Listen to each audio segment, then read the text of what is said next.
see everybody. Lovely to see people back. We were a little scant on the ground last week, were we not? Yes.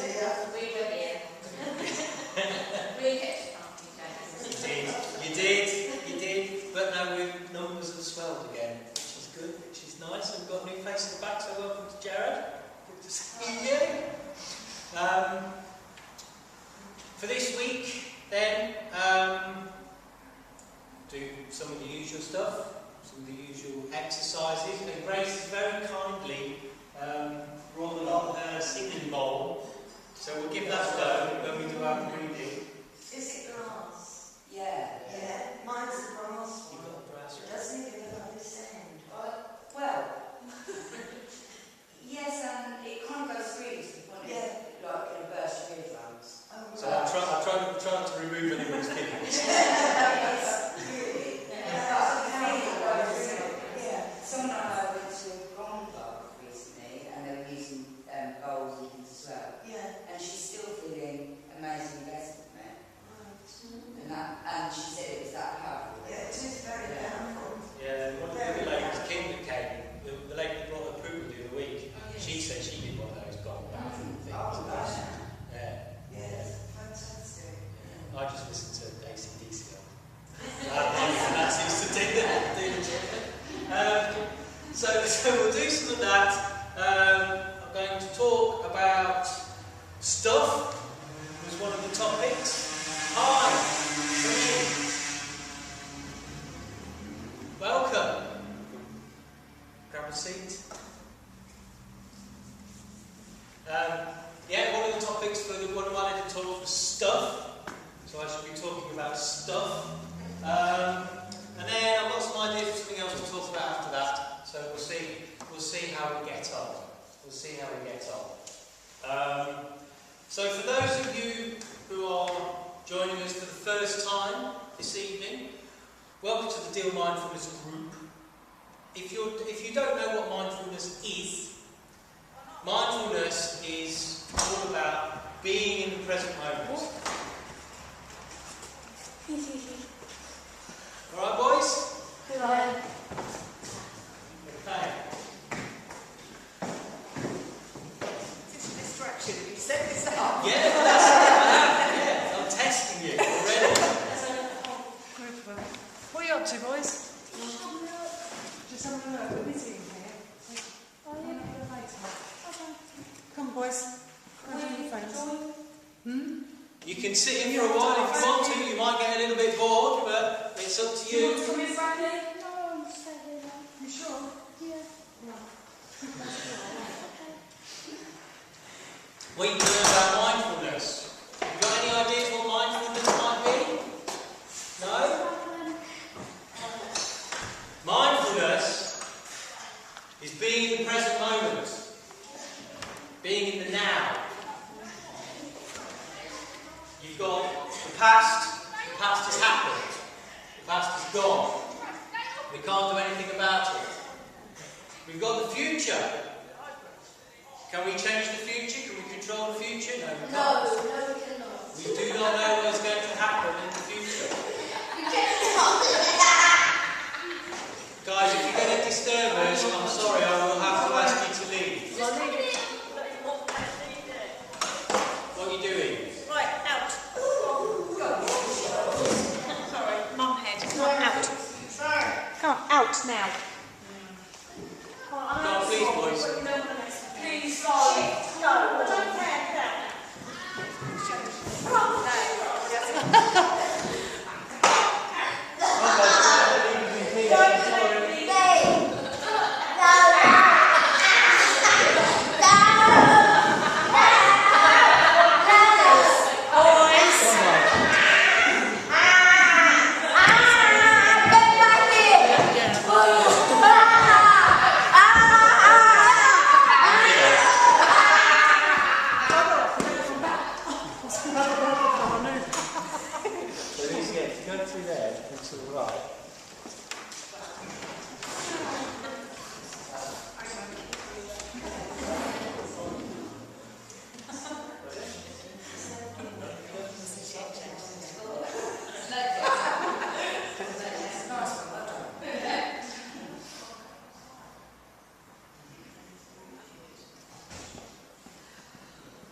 That's where he's at, being in the present moment.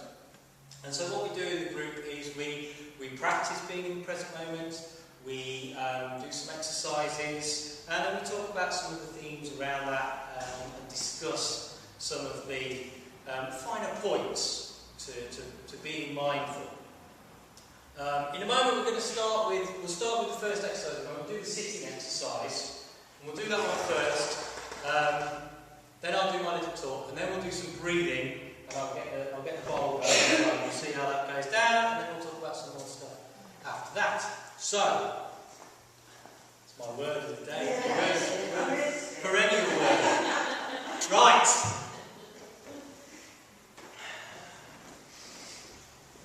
This first exercise, the sitting exercise, is about engaging our senses. It's our senses that tell us where we are in the world, where we are in space and time, what's happening around us. But very often we don't actually tune in to and be specifically aware of the information that our senses individually are conveying to us. So we go through the process of one by one, turning our awareness to the senses in order to bring us to the present moment. And we start with sight. So we start by just looking around and taking in colour, shape, visual texture. We're not labelling objects. We're not saying there's a lampshade, there's a beam, there's a window. We don't need to label things. We're just allowing visual information into our eyes, into our brain.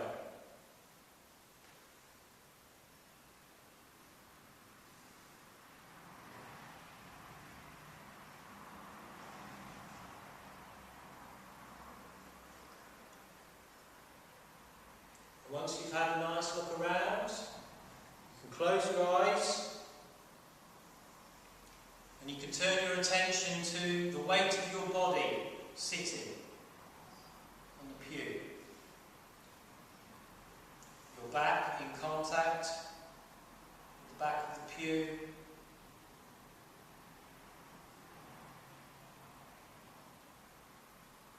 Be aware of your shoulders and your neck, position of your head.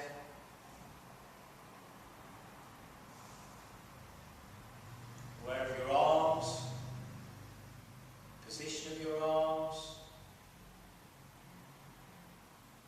Weight of your arms pressing down on your legs or folded across your chest.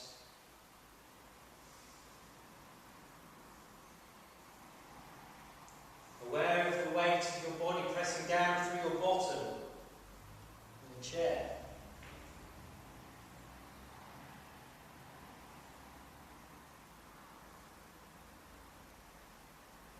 Aware of your feet in contact with the floor.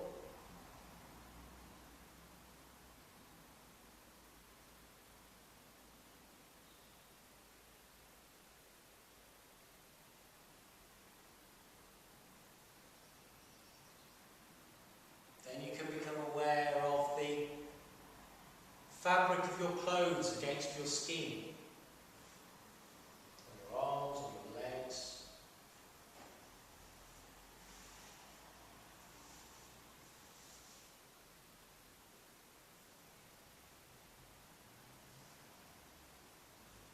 You may even be able to feel and be aware of the faint movement of air on your skin, on your hands and arms, on your face and your neck. Just ever so faint, ever so slight, but it's still there.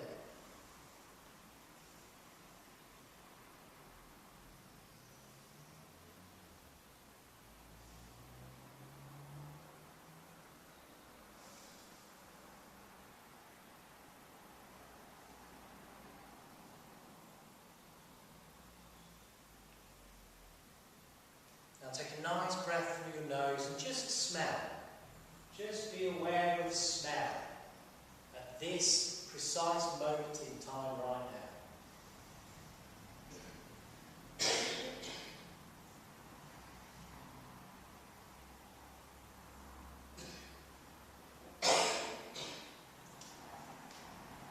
Then be aware of taste. The taste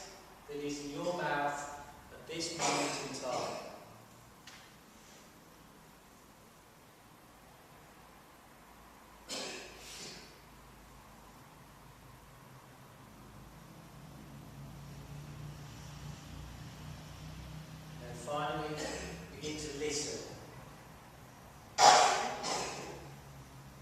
You're just listening to sound, allowing sound to happen.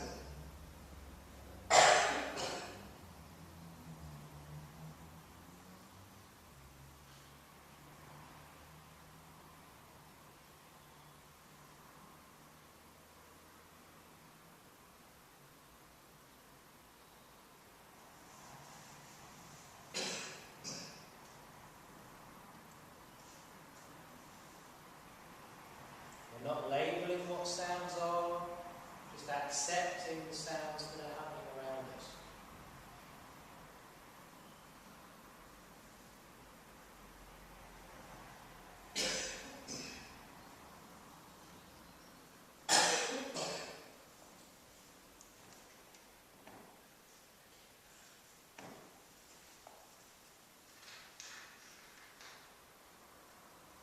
And if your mind wanders, that's absolutely fine. It's okay. It's what minds do. Just acknowledge and be aware of the fact that your mind has wandered. And then return to listening.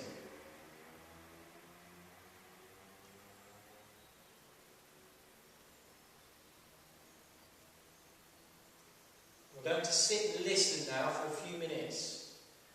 And I'd like you to be aware of where your mind wanders to. Because it will happen. Throughout the next few minutes, your mind will wander and thoughts and ideas will pop into it. And I want you to notice what those thoughts and ideas are that come into your mind.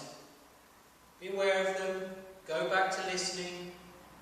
But just be mindful of what those thoughts and ideas are that pop into your head.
minds go. I'll tell you where mine went. I could hear, I heard a noise out there and I thought, that's the boys. And then I thought, no, go back. And then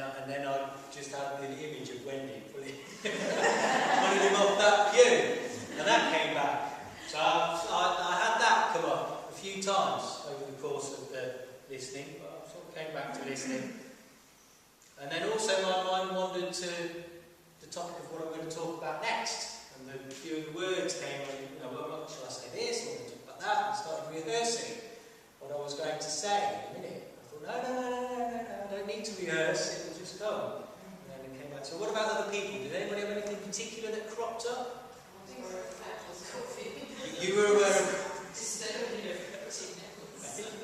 But the drink seemed to help. Yeah, it is. Good. Anybody else? Things you forgot to do today. Yeah. Like what? Dog's eardrops. The dog's eardrops, oh no. Yeah. There's a load of washing machine I've been there since lunchtime on the program. Right, so your dog's ear is going to be really making you smelly, as is the washing smelling, right? Interesting though, isn't it? The stuff that comes up. Eardrops, wet washing. Anybody else? Work. What about work? What I've got to say, and work has been stressful lately, so it's all on my look. Yeah. But yeah, it's kind of always there. It is. And it's something I'm going to talk about later as well, work. But it's one of the things that keeps people awake at night. Yeah. And I saw a really interesting, when I was, I did some little posters to put up around the town to promote the group, and I found a lovely illustration to go on it. And there was another one that came up, and there was a person who were at work, and they were thinking about their bed because they were tired and fed up of being at work, and they just wanted to be at home, cuddled up in bed. And then in the next image, they were lying in bed, and they were thinking about work. It is, isn't it? Spot on. Okay, so we've got work, we've got eardrops and washing. Anything from this side of the room? Apart from that we have like coffee. Any of you made yet? Right. Okay, so that yeah, okay. Yeah, I can see how that would.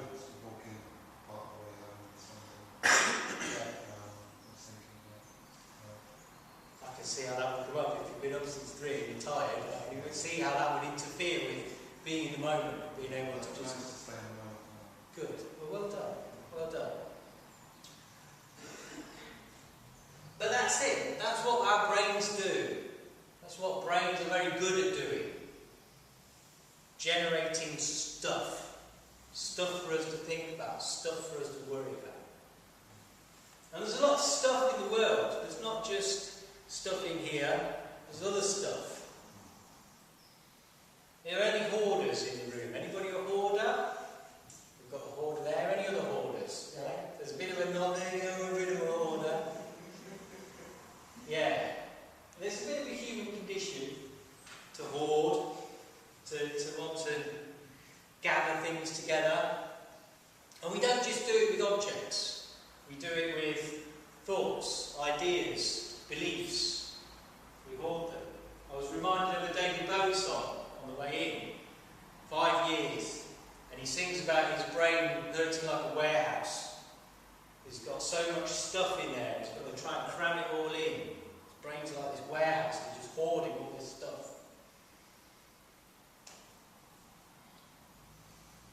So we cram our brains with stuff. We think about stuff all the time. And as is my little mantra, we're human beings, aren't we? We're not human doings, we're not human thinkings. Yet we spend a lot of time thinking about stuff, thinking about work, thinking about dogs' eardrops, and we spend our time doing stuff. Doing work, doing washing. But we don't spend time just being, which is what mindfulness is about. It's about just being. So there's doing stuff, thinking about stuff, all the stuff that we cram into our heads that we want to hold on to, those negative thoughts and beliefs that we might have that prevent us from being in the moment. What are the other obstacles that stuff puts in the way of us being mindful? Well, there's the desire for stuff. The desire for more stuff. You know, why do we go to work? We go to work so that we can earn money, so we can buy stuff and have more stuff. We're constantly bombarded with adverts for stuff. Stuff that we should buy, stuff that we should think about, stuff that we should do, stuff we don't need, but it's always there. All this stuff. And I've labelled it stuff, but we add all sorts of different labels to things, to the stuff that goes on, to the stuff that we buy, to the stuff that we desire. We label it. Or we think it will improve us. We think it will make us happy. That's a big one. We think that stuff will make us happy. Oh, I can't be happy because I need to do this stuff first. If I just buy this stuff, then I'll be happy. If I think about this stuff, then I'll be happy. Of course, as we all know, if we listen to people like the Dalai Lama, or Jesus, or any of the great religious leaders and prophets, they all say, do away with the stuff. Get rid of the stuff. Live a life free of stuff. Give all your stuff away. Don't have a job. It's a nice idea to be free of stuff and to be entirely mindful. And if you go online, you go on YouTube, and you look at videos about mindfulness, you'll see people on these retreats and they'll be halfway up a mountain, and they'll be all lovely, they're all blissed out. And they don't have anything, just a robe. It's all lovely and nice. But I don't live on a retreat halfway up a mountain. You know? And I'm sure my kids, if I turn around and say, kids, we're giving away all our stuff. We're going to sell the house because I don't want a mortgage anymore and I don't want to have to go to work to pay for stuff and the mortgage. We're going to live, you know, completely in the moment. They're not going to thank me. And to an extent, society, convention and community doesn't really allow us to do that easily. But mindfulness allows us to do it easily. Mindfulness allows us to begin to do away with the stuff. Certainly the stuff that happens in here that really is the obstacle to happiness. And we can do away with. Being mindful means that we can cut through some of the stuff, so we're not worried about work, we're not worried about washing and eardrops. By being mindful, we can begin to cut through the desires for wanting stuff. We realise we don't need stuff. We can just be in the moment and be happy in the moment, aware that we are living beings and that being alive and just being is the most amazing and important thing that you can ever be aware of. Far more important and amazing than driving a BMW. They're nice cars, don't get me wrong, but or having a state-of-the-art television, all those things that we think we might need to make us happy. So that's where mindfulness helps. Practice helps to do away with the stuff and to cut through the stuff. Make sense? Good. Good. So I'm not suggesting that you all go away and go to the Oxfam shop tomorrow and have my stuff. But just be aware that it's just stuff. That's all it is. It's just stuff. And some of it's nice, but it is just stuff. And don't be precious about it. I'm reminded that when I was younger, when I was a student, I'd studied art, went to art college. And after I left school, we had to do a one-year course. It's called a foundation course. And that's where you really learned the practice and the dedication you needed. And one of the things that they did was they taught you not to be precious about what you created, about your art. And And you'd spend all year slaving away, drawing, painting, printing, making sculptures, whatever, doing all of this, making all this stuff. And then at the end of the year was the time that you then began pulling your portfolio together because you were applying to university. And you would you'd bring all your stuff to the tutor, and you'd sit there with all your stuff that you made over the course of the year, and your tutor would go, is this going in your portfolio, or is it going in the bin? And if it went in your portfolio, it went in your portfolio. If it didn't go in your portfolio, it went in the bin. Next one. Portfolio or bin? Bin. Bin. Bin. Bin. Bin. Portfolio. Bin. Bin. And it was like that. And you just binned 90% of the stuff that you'd been slaving over and that you thought was fantastic, and just whittled it down to the really good stuff that went beyond just being stuff. It said something about who you were, what your creative urges were. So you learned not to be precious. You know, and it's like these TV programs, it's like those order ones where they turn up at some house that's completely overrun. And those women go in and say, do you really need this 15-year-old copy of Radio Times? No, in the bin. And they skip it all. So sometimes it's good to do that. And I think through mindfulness you can begin to do that. If you practice mindfulness, as you spend time just breathing and just being, your unconscious mind probably does some of that sorting out and getting rid of the stuff that's not precious. Right, that's enough talking for a moment. Let's do some breathing. I'm going to get the bowl out as well. Give that a go. So the first exercise, we engaged our senses, because our senses tell us what's going on in the world, where we are. The next exercise is the breathing exercise. And our breath brings us back to our body. It brings us to the moment, brings us home to here.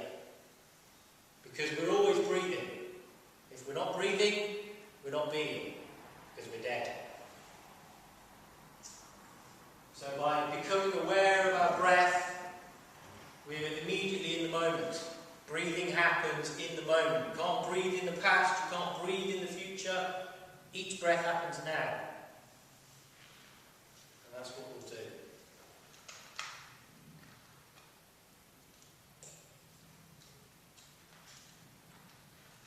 So, if you want to close your eyes, you can close your eyes. If you want to keep your eyes open, you can keep your eyes open.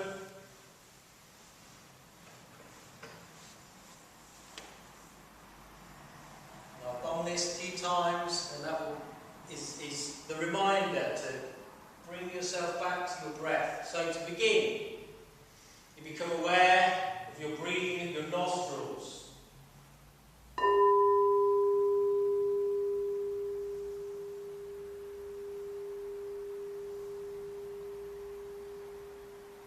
Just follow the flow of air in and out with each individual breath as it happens at the nostrils.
breath as it happens, in and out.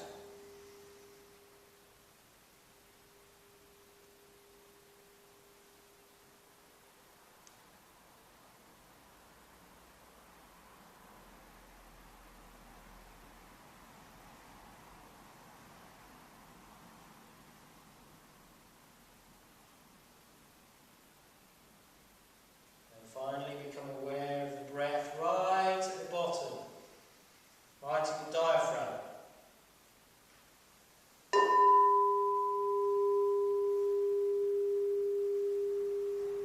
Follow each breath as it happens, in and out.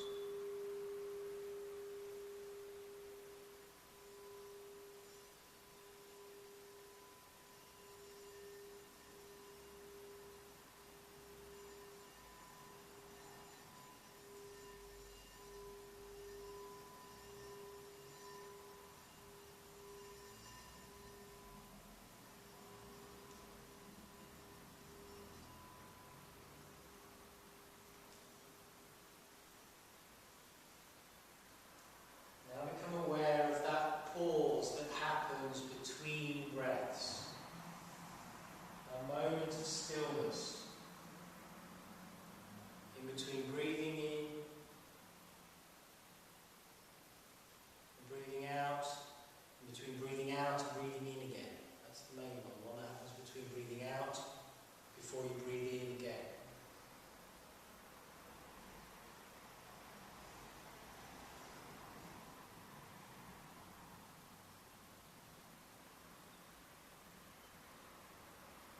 Become aware of the stillness in that moment.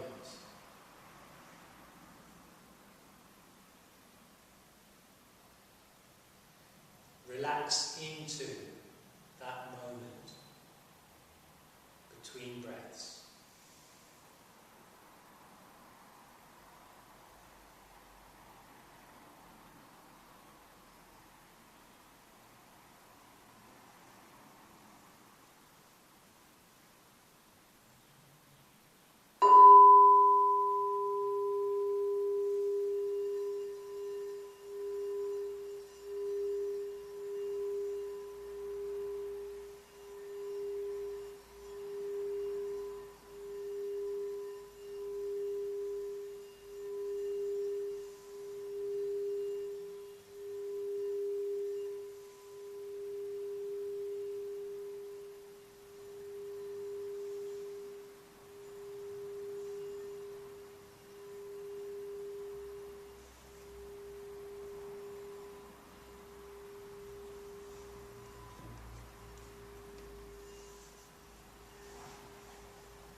Just allow yourself to be alive.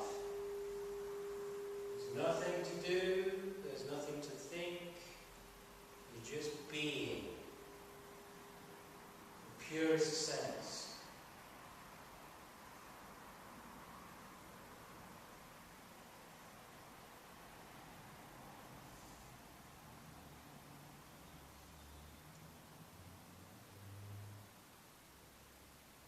Again, if your mind wanders, fine, doesn't matter.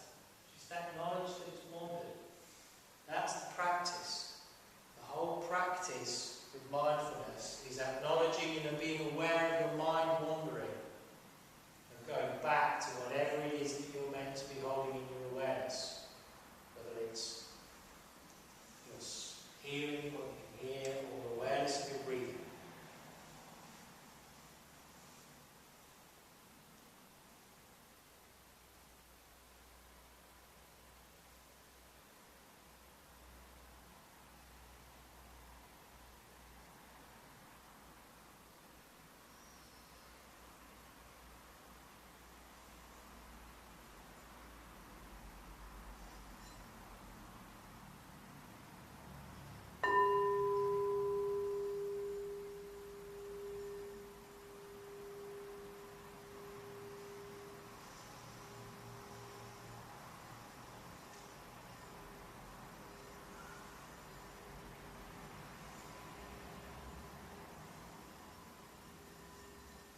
20 years ago. It's where I learned sitting exercise. And one of the things that they spoke about and that they taught us was the idea of the observer.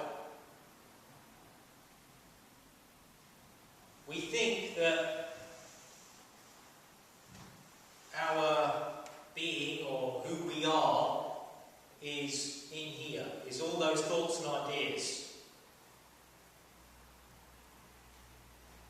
all those beliefs that we have, whether they're positive or negative. We think that that's us, that that is the essence of us. What you'll find is, certainly as you practice mindfulness, as you cultivate that awareness and of being able to become aware of thoughts as they happen, that you are not those thoughts. They are just something that happen. They are the electrical impulses happening in your brain. That you are actually observing them. The real you is the observer. It's almost like if you're watching a program on television, it's easy to get sucked into it and think that you're a part of the events that are unfolding on television. But you're not. You're just observing it. You're just a viewer. And it's the same. You're not all of that noise and all of that stuff that happens in here. The real you is the observer. Kind of sits a little back from that and can observe it, see it, watch it unfolding.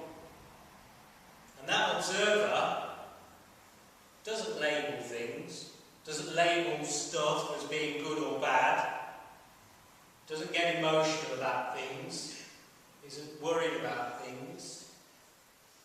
And that observer is in the moment, because the observer is observing the activity. It's happening in here or happening outside. Doesn't care about the past or the future, because it's observing what's the here and now. And so a part of being mindful and learning to become aware of when your mind has wandered and observing those thoughts or those feelings is about becoming aware of the fact that the real you is this observer that's slightly sat back and can observe all of this taking place and is mindful. That's the real you.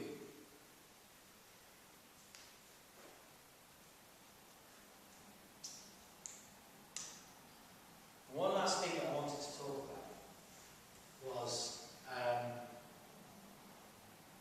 kind of leading on from what I was talking about before about stuff, and the idea that we have to do stuff or have stuff, buy stuff in order to be happy. We have to have a particular job in order to have the money or the position in society to achieve stuff, buy stuff, all that goes with it. And there is a wonderful, wonderful philosopher called Alan Watts. And he is a Western philosopher.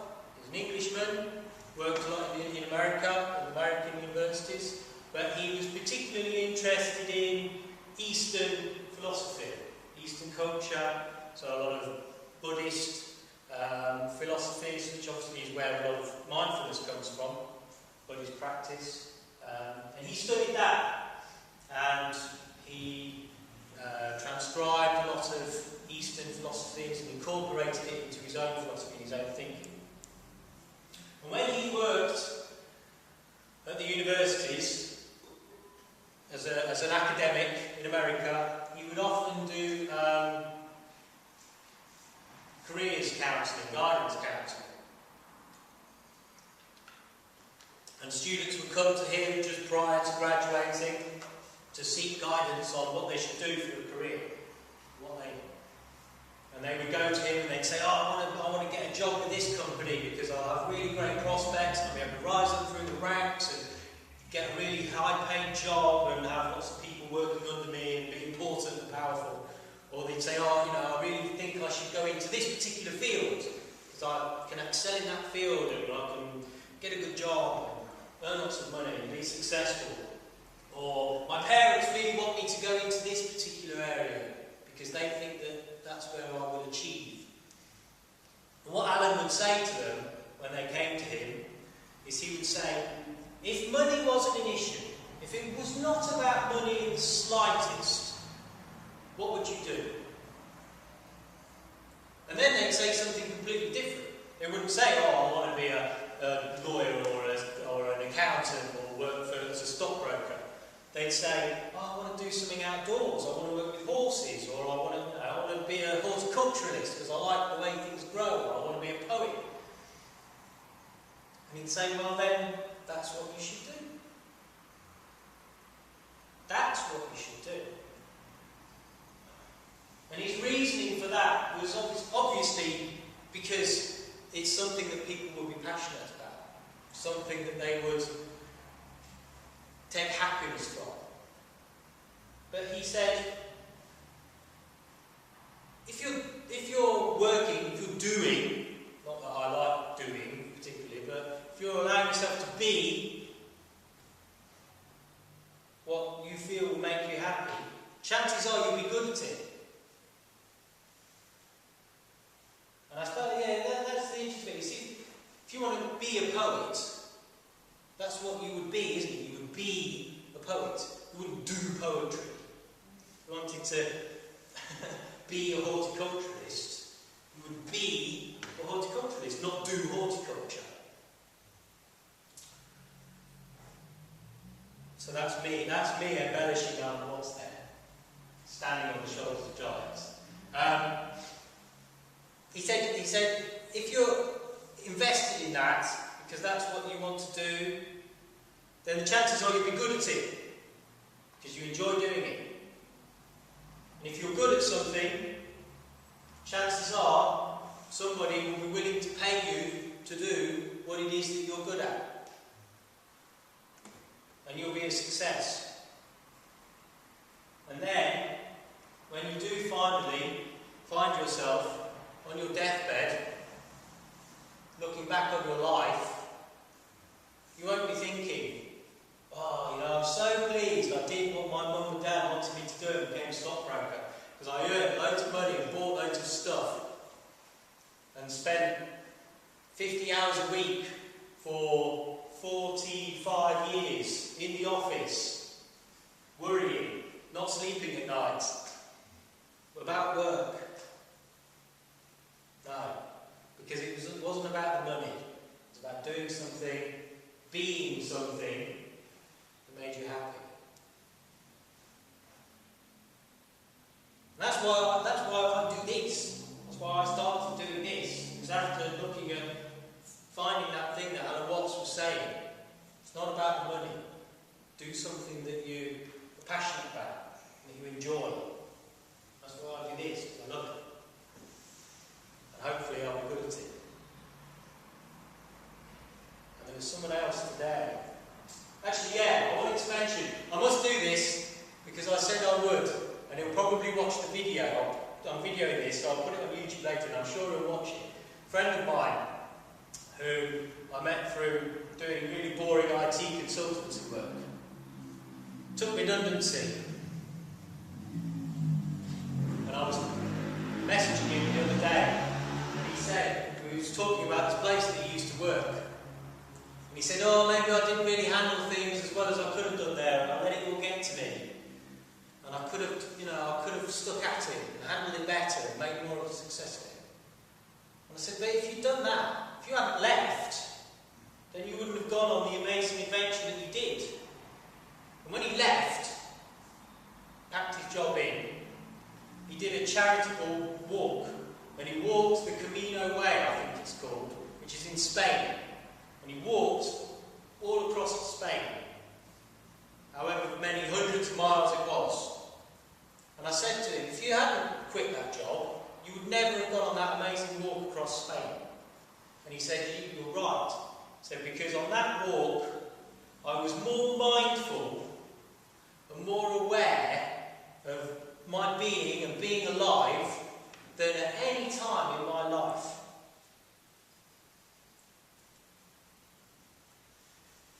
And if he carried on plugging away at that job, trying to get rewarded for it, spiritually or whatever way, he never would have experienced that. And it wasn't about the charity, it wasn't about raising however many £1,000 he did.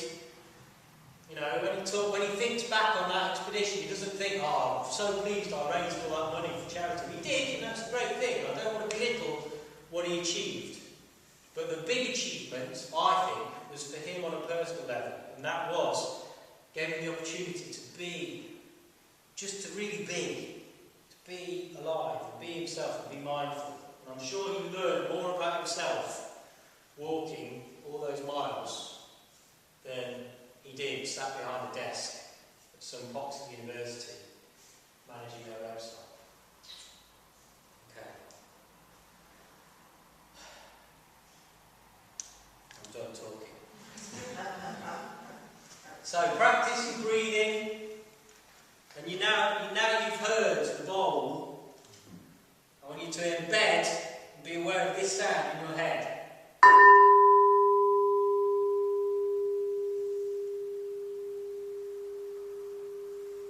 We've talked before about that little imaginary friend, that little imaginary monk that walks behind you through the day and does that every now and again. I want you to remember that, and throughout the week, when you need him, that sound will be there, and it will remind you to return to your breath. And even if you just take one breath mindfully, 3 breaths is great, but even if it's only just one mindful breath, it will immediately bring you to the present moment. It will help enormously. Thank you very much. I'll see you next week.